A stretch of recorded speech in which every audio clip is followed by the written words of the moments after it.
안녕하세요. 책 읽어주는 편안한 엄마입니다. 오늘은 러시아 작가 안톤 체호프의 작품을 읽어드리겠습니다. 작가에 대해서는 이전 낭독 때에 몇 번 소개해드린 적이 있어서 생략하는 점 양해 부탁드리며 안톤 체호프의 단편 중에서 새 별장을 읽어드리겠습니다. 이 작품은 1899년 1월에 발표된 후 당대의 비평가들 사이에 상당한 논란을 불러일으켰다고 합니다. 저의 낭독과 함께하는 이 시간이 여러분 모두에게 편안한 시간이 될 수 있기를 소망하며 구독과 좋아요를 눌러주시기 바랍니다. 새 별장. 오브르차노보 마을로부터 3km 정도 떨어진 곳에 웅장한 다리가 세워지고 있었다. 강깃을 가파른 절벽 높은 곳에 위치한 마을에서 다리의 격자무늬 골조가 보였다. 안개가 끼거나 고요한 겨울날 다리의 가느다란 철제 트러스와 주변의 숲이 서리로 덮일 때면 다리는 한 폭의 풍경화, 심지어는 환상적인 그림처럼 여겨졌다.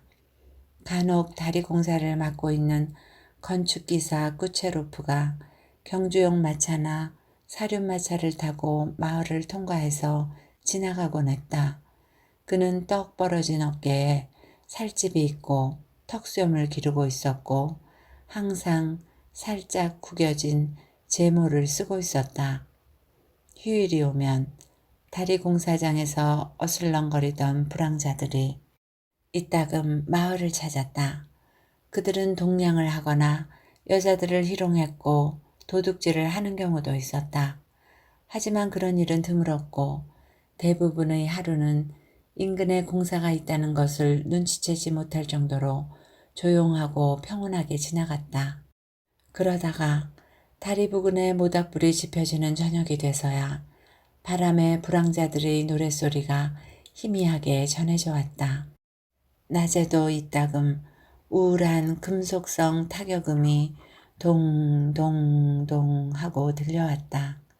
어느 날 기사 꾸체로프의 아내가 그를 찾아왔다. 강기슭, 그리고 작은 마을들, 교회들, 가축대들이 보이는 푸른 골짜기의 황홀한 풍경에 넋이 나간 그녀는 남편에게 땅을 조금 사서 이곳에 별장을 세우자고 조르기 시작했다. 남편은 그 말을 따랐다. 그들은 20정보의 땅을 구입했고 바로 전까지 오브르차노보 마을의 소들이 풀을 뜯던 높은 강기슭의 초지에 테라스, 발코니와 첨탑이 있는 아름다운 2층 집을 지었다. 첨탑에는 일요일마다 깃발이 바람에 휘날렸다. 집은 불과 3개월 만에 완공됐고 그 후 겨울 내내 키 큰 나무들을 심어 봄이 찾아오자 주변은 온통 녹음으로 덮였다.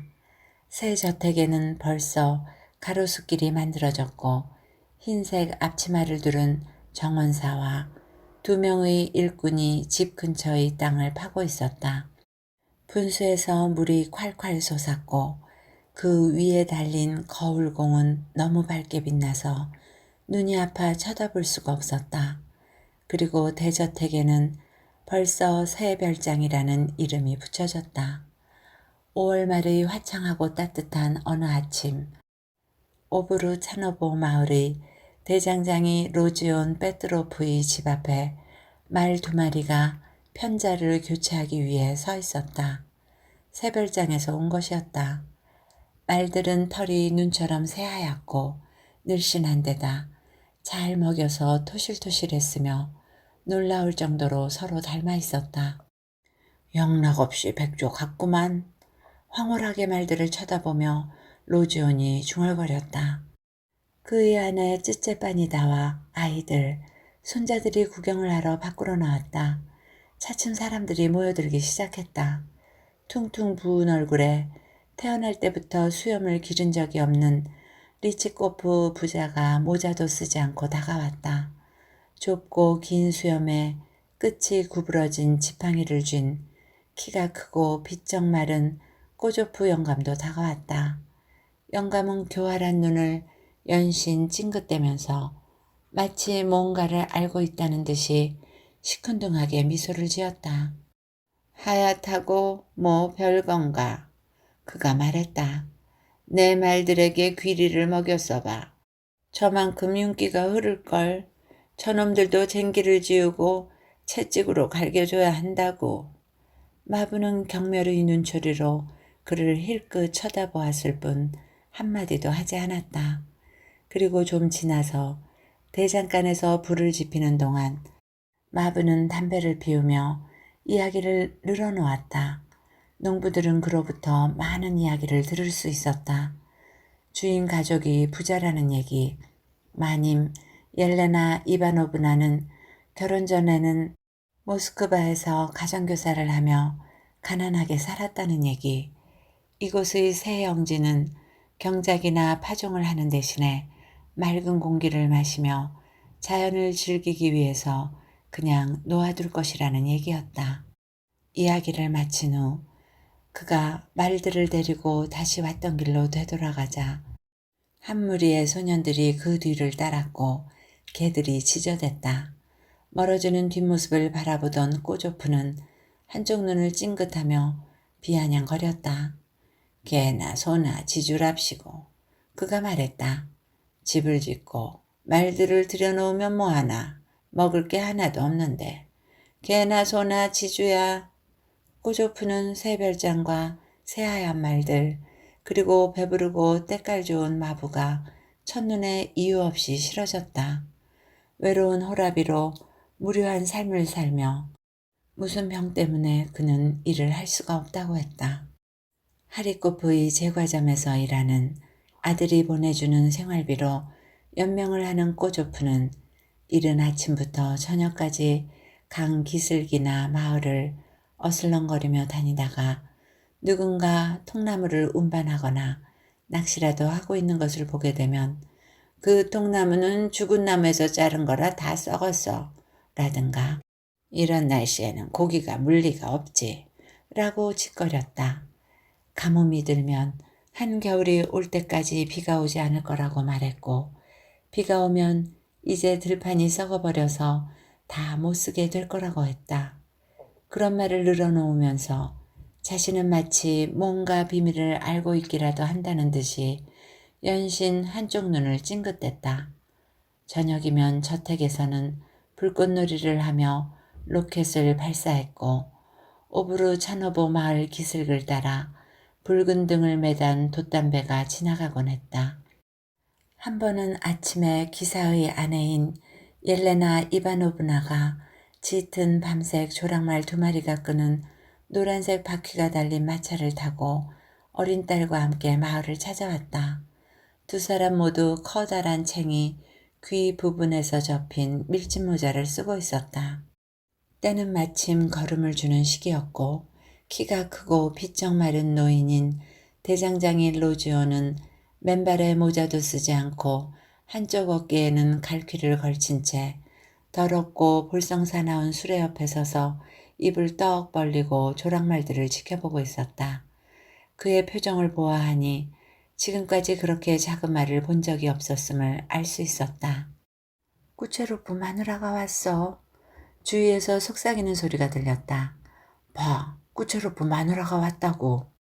옐레나 이바노브나는 뭔가를 고르기라도 하듯이 오두막들을 살펴보다가 노랑머리, 검은머리, 빨강머리를 한 아이들의 작은 얼굴이 옹기종기 창밖을 내다보고 있는 가장 가난한 오두막 옆에 마차를 세웠다. 로지온의 아내인 뚱뚱한 노파 스테파니다는 오두막에서 뛰어나오다가 허옇게 센 머리에서 머리수건이 훌러덩 벗겨지기까지 했다. 해를 마주하고 마차를 바라보는 그녀의 얼굴은 미소를 짓고 있는 동시에 찡그리고 있는 것이 꼭 장님 같았다. 이건 자네 아이들에게 주는 걸세. 옐레나 이바노브나는 이렇게 말하고 그녀에게 3루블을 던져주었다. 스테파니다는 왈칵 울음을 터뜨리고는 땅에 절을 했다.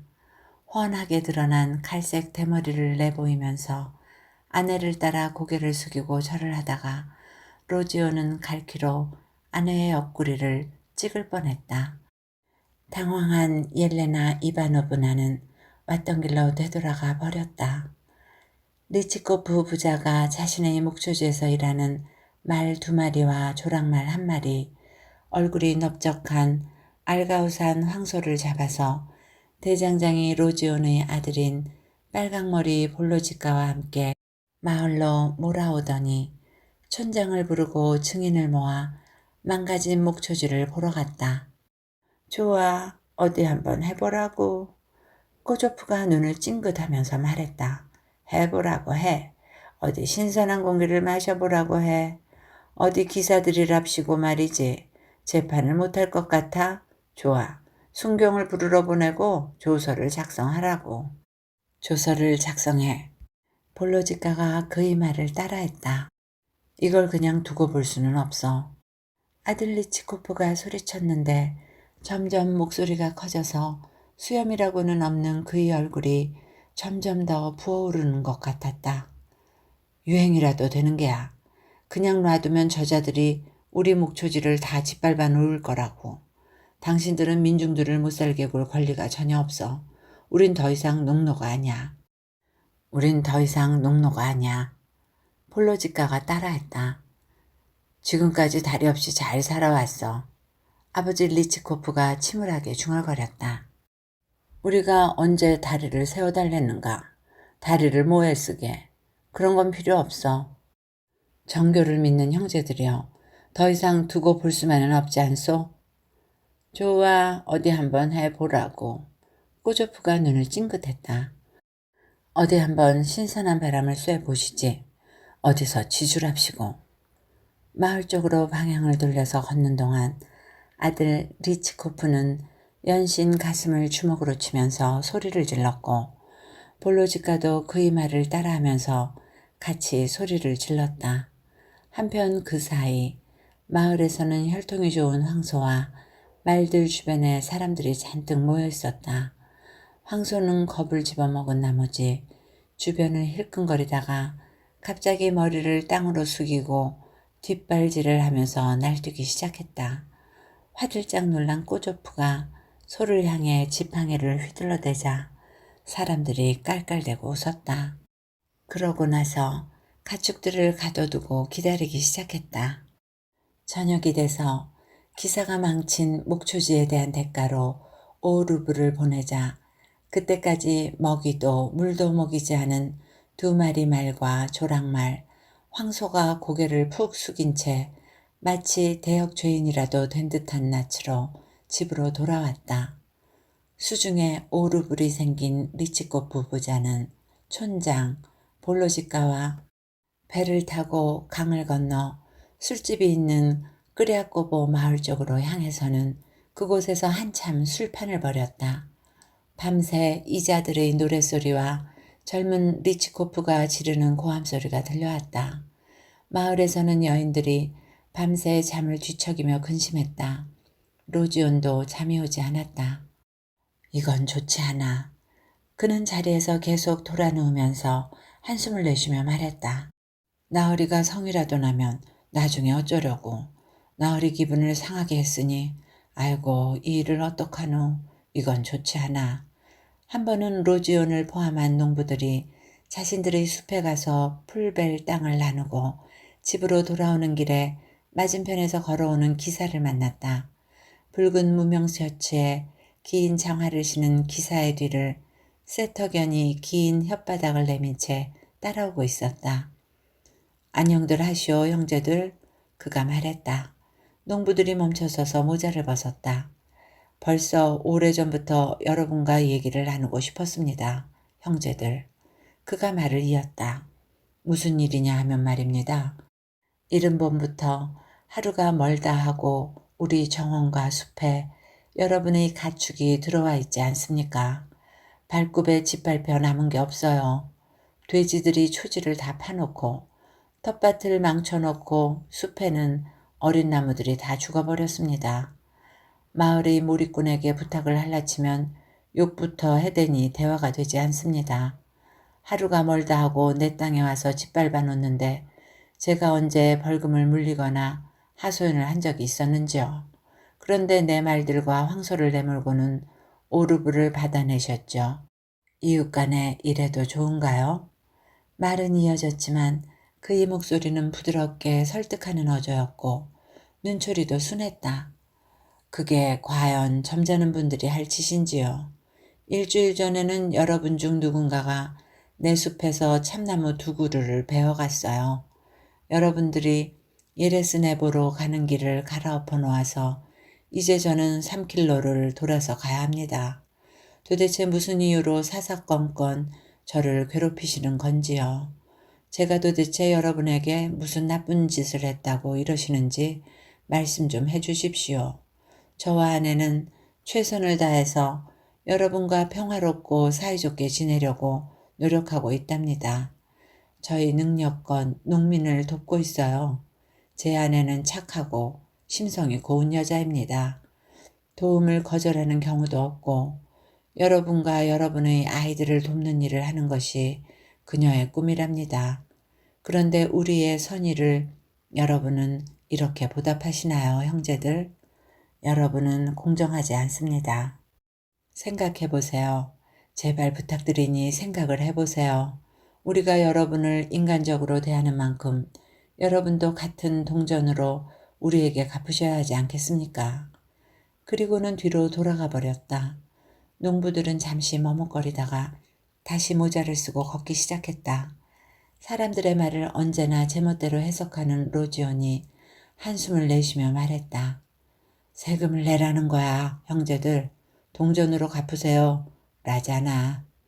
마을까지 오는 동안 모두 아무 말이 없었다. 집으로 돌아온 로지오는 기도를 하고 신발을 벗고 아내와 나란히 벤치에 앉았다.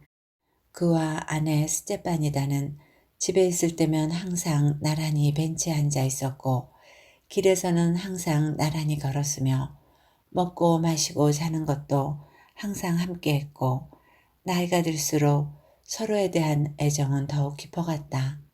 그들이 사는 오두막은 좁고 무덥고 마루, 창턱, 벽난로 위 어디든 아이들이 바글바글했다. 스테파니다는 중년의 나이에도 불구하고 여전히 줄줄이 아이를 뽑아냈다.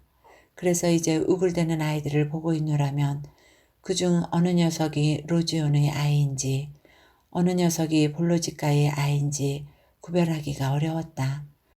퉁방울 눈에 매부리코를 한 젊지만 못생긴 볼로지카의 아내 루게리아가 나무통에 밀가루 반죽을 치대고 있었고 볼로지카는 다리를 꼰 채 난로 위에 앉아 있었다. 돌아오는 길에 니키타네 메밀밭 근처에서 그 기사와 걔를 만났는데 숨을 좀 돌린 후 옆구리와 팔꿈치를 긁으면서 로지온이 이야기를 시작했다. 그 사람 말이 세금을 내야 한다는 거야. 동전으로 말이야. 동전이든 아니든 한 집마다 10 꽃배기가짜리 은전 한 입씩은 거둬야 될 거야. 사람들이 나으리를 너무 못살게 하고 있어. 안 됐지 뭔가. 다리가 없어도 잘만 살았다고. 특별히 누구를 향하지 않고 볼로지카가 말했다. 그따위 거 필요 없어. 어쩔 수 없잖아. 나라에서 짓는 건데. 우린 그런 거 필요 없어. 누가 네 놈한테 묻기라도 한다더냐. 말하는 꼬라지 하고는. 누가 내 놈한테 묻기라도 한다더냐. 흥. 볼로지카가 비꼬며 흉내를 냈다. 다리가 생겨도 우리가 어디 갈 데라도 있어요. 강을 건너려면 나룻배를 타면 되는 거고. 그때 누군가 마당에서 창문을 세차게 두드렸고 그 때문에 오두막 전체가 흔들렸다. 볼로지카 집에 있냐? 아들 리치코프의 목소리가 들렸다. 볼로지카 나와라 가자. 볼로지카는 난로에서 뛰어내려 모자를 찾기 시작했다. 가지 말거라 볼로지카. 로지온이 망설이며 내뱉었다. 그자들과 어울리지 말거라 아들아. 너는 어린애처럼 철이 없는 데다가 그 인간들한테 배워서 좋을 게 없단다. 가지 말거라. 가지 말아라 아들아. 스테파니다가 애원하면서 울음이라도 터뜨릴 듯 눈을 깜빡거렸다. 틀림없이 술집에 가자는 걸게야.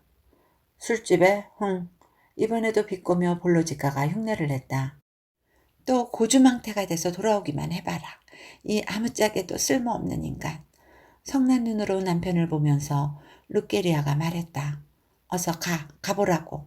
보드카 먹고 캣 죽어버려라. 이 꼴이 없는 악마야. 넌 입 닥치고 있어. 볼로지가가 소리쳤다. 불쌍한 고아인 나를 이 빨강머리 술주정뱅이 바보한테 시집 보내는 바람에 내 인생이 이 모양 이 꼴이 됐지. 온통 밀가루 반죽 두성이인 손으로 얼굴을 훔치면서 루게리아가 목청을 높였다. 니 딴 놈 얼굴은 다시는 꼴도 보기 싫어. 볼로지가는 그녀를 한 대 갈기고는 밖으로 나갔다. 옐레나 이바노브나와 그녀의 어린 딸이 걸어서 마을로 찾아왔다. 그들은 산책 중이었다. 때는 마침 일요일이라 화려한 옷을 차려입은 안악들과 처녀들이 길을 거닐고 있었다. 현관 계단에 나란히 앉아있던 로지온과 스테파니다는 옐레나 이바노브나와 딸에게 이제 친숙하게 고개를 숙여 인사를 하고 미소를 지었다. 그리고 집안에서 10명은 넘는 아이들이 창문을 통해 그들을 지켜보고 있었다. 아이들의 얼굴에는 어리둥절함과 호기심이 어려 있었고 속삭이는 소리가 들렸다. 꾸체로프 마누라가 왔어. 꾸체로프 마누라래. 안녕들 하세요. 옐레나 이바노브나는 인사를 하고는 잠시 멈춰서 아무 말이 없다가 이렇게 물었다. 그래, 어떻게들 지내시나요? 그럭저럭 살고 있습니다. 다 하느님 덕분이죠. 로지오는 막힘없이 술술 대답했다. 뭐 별다른 게 있겠습니까? 우리 삶이란 게 그렇죠. 스테파니다가 쓴웃음을 지었다. 사랑스러운 마님, 직접 보셔서 아시겠지만 가난하기 그지없죠. 먹여 살릴 식구가 모두 14인데 돈을 버는 사람은 둘뿐이랍니다. 대장장이랍시고 허울은 좋지만 누가 말편자를 박으러 와도 석탄이 없고 살 돈도 없답니다. 사는 게 힘들어요. 계속 이야기를 늘어놓으면서 그녀는 크게 웃었다. 아이고 정말 죽을 맛이라고요. 옐레나 이바노브나는 현관 계단에 앉아 딸아이를 가슴에 안고는 생각에 잠겼다. 소녀 또한 얼굴 표정으로 보건대 머릿속에 뭔가 즐겁지 않은 생각이 떠돌아 다니는 모양이었다. 생각에 잠긴 아이는 어머니의 손에 쥐어져 있던 화려한 레이스 양산을 가지고 장난을 치기 시작했다. 가난하지요. 로지온이 말했다. 걱정거리는 많고 일을 해도 끝이 어딘지 보이지가 않습니다. 요사이는 하느님께서 비도 내려주시지 않네요. 사는 게 녹록하지 않습죠. 말할 필요가 있겠습니까? 이승에서 여러분은 고통을 받지만 옐레나 이바노브나가 말했다. 대신에 저승에 가면 행복하겠죠. 로지오는 말뜻을 이해하지 못하고 대답 대신 주먹에 대고 기침을 했다. 대신 스테파니다가 말했다. 사랑스런 마님, 부자야 저 세상에 가서도 행복하겠지요. 부자는 교회에 양초도 켜고 감사기도도 올리고 거지에게 동양을 하니까요. 하지만 농민은 어찌 그럴 수가 있나요? 이마에 성호를 그을 새도 없을 만큼 쥐뿔도 없이 가난에 빠졌는데 어떻게 구원을 바라겠어요. 가난하니까 무수히 많은 죄를 짓게 마련이고 그게 다 먹고 살기가 힘들어서 그런 거지요. 개처럼 지저댈 줄이나 알지 고상한 말을 입에 담아본 적도 없답니다. 사랑스런 마님, 그것 말고도 어떤 일이 벌어지는지 모르실 거예요. 우리 같은 사람들한테는 이승에도 저승에도 행복이란 없답니다. 세상의 모든 행복이 부자들한테만 주어진 거라고요. 이런 말을 늘어놓으면서도 표정만은 쾌활한 것이 힘겨운 삶에 대해 넋두리를 늘어놓는 데는 이미 이력이 난 것 같았다. 로지온도 미소를 지었다. 나이든 자신의 마누라가 이처럼 딱 부러지게 말을 잘하는 것이 기분 좋았다. 부자들이라고 마냥 행복하다는 건 선입견에 지나지 않아요. 옐레나 이바노브나가 말했다. 모든 사람에겐 그만의 불행이 있기 마련이죠. 저와 제 남편을 보세요. 사는 것은 여유가 있고 재산도 있지만 과연 우리가 행복할까요? 저는 아직 젊지만 벌써 아이가 넷이나 있어요. 아이들은 모두 병약하고 저도 몸이 아프답니다. 끊임없이 치료를 받고 있어요. 어디가 아프신가요? 로지온이 물었다. 부인병이랍니다. 잠을 잘 수가 없고 두통 때문에 한시도 편하지가 않아요. 이렇게 앉아서 말을 하는 동안에도 머리가 아프고 온몸에는 기운이 없답니다. 저라면 이런 상태보다는 아주 힘든 노동을 하는 편을 택하겠어요.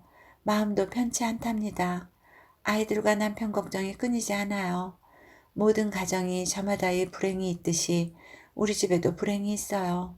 저는 귀족 출신이 아니랍니다. 저의 조부는 평범한 농민이었고 부친께서는 모스크바에서 장사를 했는데 마찬가지로 평민이셨죠. 제 남편의 부모님은 명성도 있고 재산도 많은 분들이세요. 남편이 저와 결혼하는 것을 반대하셨지만 남편은 부모님의 말을 듣지 않았고 사이가 틀어져 버렸죠. 그래서 그분들은 아직까지도 우리를 용서하지 않으신답니다. 남편은 그것 때문에 항상 근심하고 걱정하고 불안해하는 거려. 그는 어머니를 좋아하니까요. 굉장히 말이죠. 저도 마찬가지로 근심할 수밖에요. 가슴이 아프지요. 로지온의 오두막 근처에는 벌써 농부들과 안악들이 모여들어 듣고 있었다. 꼬조프도 다가와서 뾰족하고 긴 턱수염을 흔들면서 멈춰 섰다. 리치코프 부자도 다가왔다. 자기 자리가 아닌 곳에서는 행복과 만족을 얻을 수 없다는 말이 있잖아요. 옐레나 이바노브나가 말을 계속했다. 여러분은 각자 자신의 운명이 있고 각자 맡은 일을 하면서 무엇을 위해서 일을 하는지 아시잖아요. 제 남편은 다리를 짓는 사람이고요. 한마디로 모든 사람이 자기 자리가 있죠. 그런데 저는 어떤가요? 저는 그저 살아있을 뿐이죠. 제겐 저희 운명이 없어요. 하는 일도 없고 제 자신이 이방인 같답니다. 여러분이 겉모습을 보고 판단을 하지 마시라고 이 말씀을 드리는 거예요. 누군가 부자처럼 차려입고 재산이 있다고 해서 그가 자신의 삶에 만족한다고는 할 수 없는 거죠. 그녀는 자리를 뜨기 위해서 일어나 딸아이의 손을 잡았다. 저는 여러분이 사는 이곳이 참 마음에 들어요. 이렇게 말하고는 그녀는 미소를 지었다. 주저하듯 가냘픈 그 미소에서 그녀가 정말로 병약하고 아직은 젊고 아름답다는 사실을 느낄 수 있었다. 그녀의 눈썹은 짙었고 머리카락은 밝은 금발이었다. 얼굴은 창백하고 야윈 모습이었다. 어린 소녀 또한 어머니처럼 깡마르고 하얀 피부에 가냘펐다. 모녀에게서 향수 냄새가 났다. 강도 마음에 들고 숲도 마을도 모두 좋아요. 엘레나 이바노브나는 말을 이었다. 여기서라면 평생을 살 수 있을 것 같아요. 여기서라면 저도 건강을 회복하고 제 자리를 찾을 수 있을 것 같아요. 제가 얼마나 여러분을 돕고 싶은지, 여러분에게 힘이 되고 친한 사람이 되고 싶은지 모르실 거예요. 저는 여러분에게 무엇이 필요한지 알아요. 머리로 모르는 것은 가슴으로 느끼고 이해할 수 있어요. 저는 몸이 약하기 때문에 원하는 대로 저 자신의 삶을 변화시킨다는 건 이미 늦은 일일 거예요. 하지만 제게는 아이들이 있고 저는 아이들이 여러분에게 익숙해지고 여러분을 사랑하도록 교육시킬 거예요. 아이들에게 자신의 삶이 자기 자신이 아니라 여러분에게 속해 있다는 사실을 끊임없이 주입시킬 거예요. 제가 여러분에게 부탁드리고 애원하고 싶은 것이 있다면 제발 저희를 신뢰하고 저희와 사이좋게 살아달라는 거랍니다. 제 남편은 착하고 좋은 사람이에요. 그를 걱정시키거나 화나게 하지 마세요. 그 사람은 사소한 것에 예민한 성격이거든요. 어제만 해도 여러분의 가축들이 우리 텃밭에 들어왔고 여러분 중에 누군가가 저희 양봉장 쌀이 울타리를 망가뜨렸는데 우리한테 그런 식으로 대하시면 남편은 절망적이 된답니다. 부탁드려요. 그녀는 애원조로 말을 이으면서 두 손을 가슴에 얹었다. 부탁드려요. 저희를 이웃 사촌처럼 여겨주세요. 평화롭게 같이 살아요. 옛말에도 나쁜 평화가 좋은 싸움보다 낫다거나 땅을 사지 말고 이웃을 사라는 말이 있죠. 다시 한번 말씀드리자면 제 남편은 착하고 좋은 사람이랍니다. 모든 것이 순조롭게만 된다면 분명히 약속드리지만 여러분을 위해서 저희가 할 수 있는 모든 것을 할 거예요. 도로도 정비하고 여러분의 아이들을 위해서 학교도 지어드릴게요. 약속드려요. 그거야 물론 감사할 일이지만요, 마님. 아버지 리치코프가 땅을 바라보며 말했다. 나으리들이야 교양 있는 분들이니까 더 잘 아시겠죠. 그런데 예레스네보 마을에 보로노프라는 돈 많은 농부도 학교를 지어주겠다고 약속했었죠. 내가 여러분들한테 이러고 다녔답니다. 그러더니 학교터만 세워놓고는 손을 떼버렸죠. 그러더니 나중에 농민들한테 지붕을 얻고 학교를 다 짓도록 만들었답니다. 1,000루블이 들어갔대요. 보로노프는 눈 하나 찡긋하지 않고 수염이나 쓰다듬고 있었답니다. 그러니 농부들이 화가 나지 않았겠어요? 그땐 갈까마귀였고 지금은 떼까마귀가 날아온 게지. 꼬조프가 이렇게 말하고는 눈을 찡긋했다. 깔깔대는 웃음소리가 들렸다. 우린 학교가 필요 없어요. 볼로지카가 음침하게 중얼거렸다. 우리 애들은 빼드롭스코의 마을에 있는 학교에 다니고 있으니 괜찮다는 말입니다. 학교 따위 필요 없어요. 옐레나 이바노브나는 갑자기 겁을 집어먹은 것처럼 보였다. 얼굴에 핏기가 사라지고 헬쓱해지더니 뭔가 거친 것이 그녀의 몸에 닿기라도 한 듯이 몸을 움츠렸다. 그리고는 더 이상 한마디도 하지 않고 걷기 시작했다. 뒤도 돌아보지 않은 채 걸음은 점점 더 빨라졌다. 마님! 로지온이 그녀의 뒤를 따라가면서 불렀다. 마님! 내 말을 좀 들어보십시다. 그는 모자를 벗고 그녀의 뒤를 따라 걸으면서 마치 구걸이라도 하듯이 낮은 목소리로 말했다. 마님, 내 말을 좀 들어보십시다. 마을에서 벗어나자 옐레나 이바노브나는 나이가 든 마가몽 나무 그늘 아래 누군가가 세워놓은 수레 옆에서 발길을 멈췄다. 기분 풀어요, 마님. 로지온이 말했다.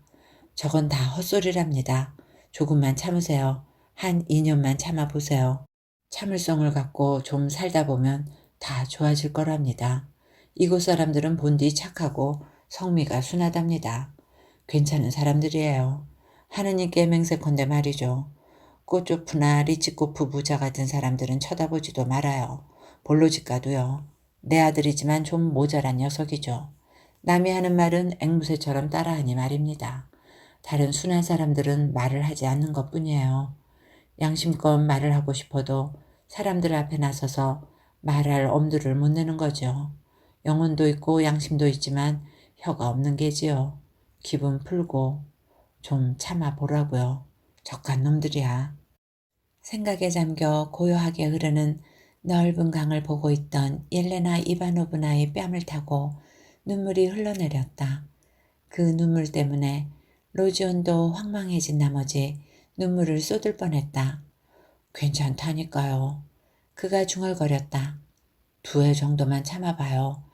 학교도 지을 수 있고 도로도 낼 수 있고 말고요. 당장에 뭘 해치울 생각만 안 하면 말입니다. 예를 들어서 마님이 저기 언덕에 씨를 뿌리고 싶다면 말이죠. 처음에는 먼저 열심히 돌을 골라서 캐내야 하지 않습니까? 그러고 나서는 땅을 갈아야 하고요. 일을 하고 또 해야 하는 거랍니다. 민중이란 것도 마찬가지랍니다. 일을 하고 또 하다 보면 결국은 극복할 수 있을 겁니다. 사람들이 로지온의 오두막을 떠나 길을 따라 이곳 마가목 나무 쪽으로 다가오기 시작했다. 그들은 노래를 부르며 손풍금을 연주하고 있었다. 행렬이 점점 더 그들에게 가까워졌다. 엄마, 우리 여기서 떠나. 창백해진 어린 소녀가 어머니에게 몸을 꼭 붙이고 온몸을 떨면서 말했다. 여기서 떠나, 엄마. 어디로? 모스크바로.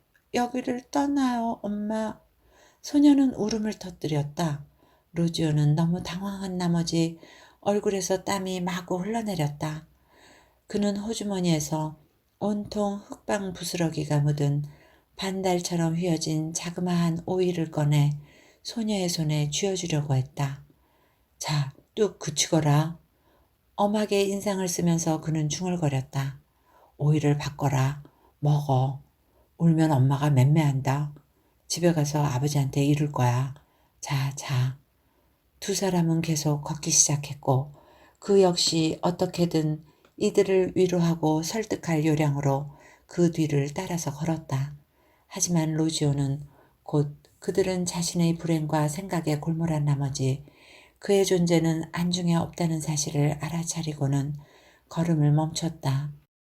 그는 내리쬐는 햇빛으로부터 눈을 가리고 한참 동안 그들의 모습이 숲속에서 사라질 때까지 지켜보았다. 기사는 신경이 예민해져서 사소한 것에도 화가 나는지 별일 아닌 것도 이제 누군가 도둑질을 했다거나 아니면 일부러 해코지를 하는 것이라고 생각하기에 이르렀다.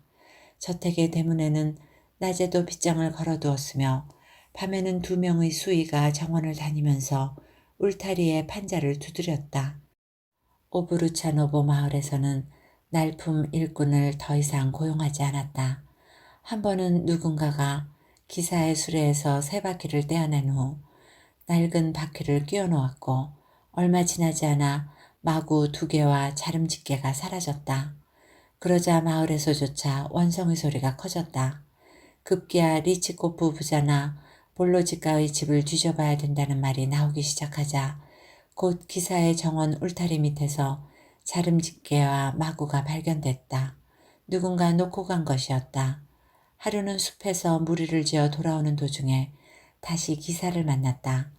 그는 걸음을 멈추더니 인사도 하지 않고 한 사람 한 사람을 노한 눈으로 쳐다보더니 말을 꺼냈다. 우리 공원과 마당 근처에서 버섯을 따지 말라고 내 아내와 아이들에게 남겨달라고 부탁을 드렸는데 날만 밝으면 마을 처녀들이 왔다 가는군요. 그러고 나면 버섯이 하나도 남지 않아요. 여러분한테 부탁을 해봤자 아무 소용이 없군요. 정중히 부탁을 해도 잘해드려도 설득을 해보아도 결론적으로는 모두 헛수고라는 생각이 듭니다. 그는 분노에 찬 시선을 로지온에게 향하더니 말을 이었다. 저와 제 아내는 당신을 인간적으로 동등한 인간으로 대했는데 당신들은 어떻습니까? 하긴 이런 말이 무슨 소용이겠습니까? 결국은 당신들은 보잘것없어 하는 것으로 다 끝나겠죠. 더 이상 아무것도 남은 게 없으니까요. 그리고는 쓸데없는 말을 더 늘어놓지 않기 위해 분노를 억누르는 것이 역력한 표정으로 뒤로 돌아가 버렸다. 집으로 온 로지오는 기도를 드린 후 신발을 벗고는 아내와 나란히 벽에 붙은 벤치에 앉았다. 맞아. 숨을 돌린 그가 말을 꺼냈다.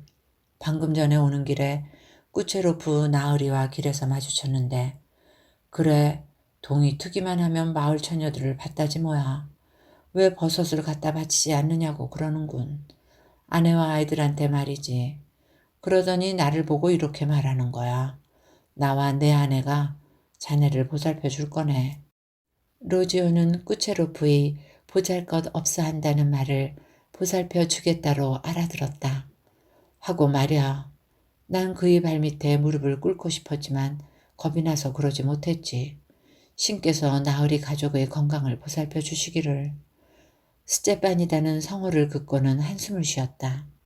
나으리 부부는 좋은 분들이야. 격식도 따지지 않고. 로지온이 말을 이었다. 보살펴 줄 걸세 하고 사람들이 보는 앞에서 약속을 하셨지. 우리가 나이가 들면 그것도 괜찮겠지. 죽을 때까지 나으리 부부를 위해 신께 기도를 드릴 수도 있어. 하느님께서 축복을 내려주시기를. 9월 14일 성 십자가 제일 때에는 교회에서 축제의식이 거행되었다. 리치코프 부자는 아침부터 강을 건너가서 점심때 만취한 상태로 돌아왔다. 그들은 노래를 부르거니 좋지 않은 말로 서로에게 상소리를 해대거니 하며 한참을 마을을 어슬렁거리다가 마침내는 싸움이 붙어서 시비를 가린답시고 새 별장으로 향했다. 양손에 기다란 단풍나무 지팡이를 든 아버지 리치코프가 먼저 마당으로 들어섰다. 그는 망설이다가 걸음을 멈추고는 모자를 벗었다. 마침 그때 기사와 그의 가족은 테라스에서 홍차를 마시는 중이었다. 무슨 일인가? 기사가 소리쳤다. 각하 나으리. 리치코프가 말을 시작하더니 울음을 터뜨렸다. 크나큰 은총을 내려주십시오. 제 편을 들어주십시오. 제 아들놈 때문에 살 수가 없습니다요. 저놈이 가산을 탕진하고 싸움질이나 하고 다닙니다. 각하. 아들 리치코프도 들어왔는데 모자를 쓰지 않고 그 또한 지팡이를 짚고 있었다. 그는 술에 취해 아무 생각이 없는 시선을 테라스에 던졌다. 자네들 싸움에 시비를 가리는 건 내일이 아닐세. 기사가 말했다. 읍장이나 경찰서장한테 가보게나. 안 가본 데가 없습니다요. 여기저기 다 청원을 냈습죠. 아버지 리치코프가 흐느끼며 중얼거렸다. 이제 어디 가서 도움을 청해야 합니까요? 이제 저 녀석이 나를 죽여도 된다는 건가요? 저 녀석은 무슨 짓을 해도 된다고요? 제 아버지를. 그러더니 그는 지팡이를 들어 아들의 머리를 쳤다. 아들도 지팡이를 들어 반동으로 지팡이가 튕겨나올 정도로 노인의 대머리를 정확히 갈겼다.